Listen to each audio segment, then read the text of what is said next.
the maritime industry is that, this is a very high risk. It is true that unlike some industries, we do not have much margin for error before things can go seriously wrong.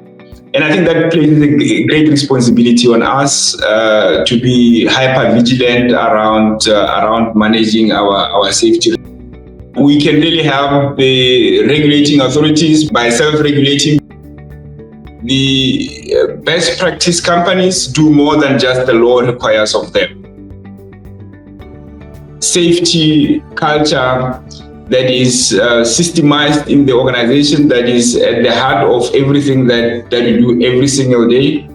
And that's what I want for AMSOL to strive for. We are committed to safety. We continue to want to improve. During this time, we just need just a heightened sense of awareness, just because of the distractions that exist during this time. Recognizing that safety compliance is particularly challenging at this time of the year, AMSOL has initiated a safety reset campaign. Dan Ngakane, CEO of AMSOL, joins us on the quayside to chat about this company-wide initiative that will drive safety during the festive season and well into the new year. What type of issues are you addressing in the reset specifically? In terms of what that safety campaign looks like in practice, it looks like all of us in the organization, both ashore and offshore, being risk aware, right? There's different elements in our safety reset campaign. There is something about employee wellness. It is that basically an employee that comes to work and is preoccupied with many other issues. We have expanded our wellness program to make more wellness practitioners available to all our employees, even the ones at sea.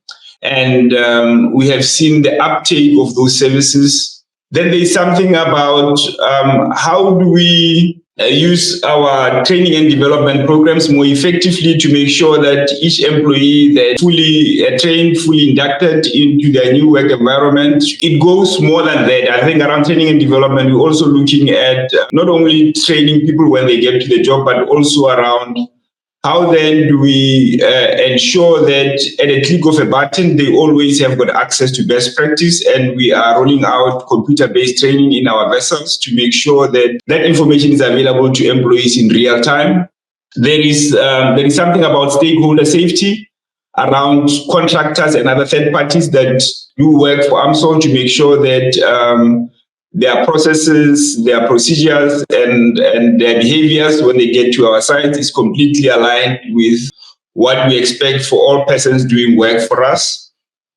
There is something about us as an organization just doing understanding data and statistics better for us to prevent the next injuries, to make sure that if an injury were to occur in our workplace, we fully understand all the underlying risk factors so that we do not have repeat injuries. And at the very heart of the campaign is really, the management team role modeling the behaviors that we want in terms of employee engagement, in terms of supporting our teams to remove all the hurdles that makes it difficult for them to achieve the performance that we want in terms of safety, and really leading from the front. I saw today on one of your social media posts there was something called a stand down.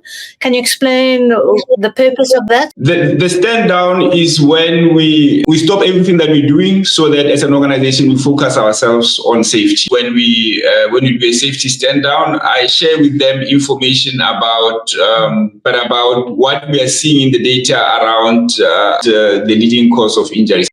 And obviously, with measurement in place, you can actually track the progress. Correct. I think not only progress in terms of absolute numbers, but also progress in terms of are we not repeating the same mistakes. Collate all of this data and do the analysis, but also hold ourselves honest in terms of what we actually need to do in terms of sharing the information and following up and making sure that the rest of our operations have put the right measures in place to mitigate the same risk. And this reset strategy, how do you think it's being perceived by the employees? I think our employees are seeing that we are listening to them. The feedback from not just our teams, from our customers and from our contractors has been overwhelmingly positive. How will you take this safety reset into the new year, and how will you measure that as whether it's been success? What will success look like? I think to the teams that I want to see that our safety awareness is improving, and I will see that by seeing more safety hazards reporting, and not only reporting but closing those out. 1, 2, when we start seeing a decrease in repeat incidents, right? When we start seeing that we are not reporting the same hazards every week, it will start to look like success for us. We will always want to get better in terms of safety. Just say that, I spent a lot of this interview talking about the gaps that we want to close in terms of how we want to improve. From an AMSOL perspective, I've been blessed. I've got an excellent team. We are committed to safety. We continue to want to improve. And I think that needs to be the case at all times in the year. During this time, we just need a heightened sense of awareness. Thank you, and good luck with the festive season and the new year. Correct, Colleen. I'm looking forward to see you in person next time we meet.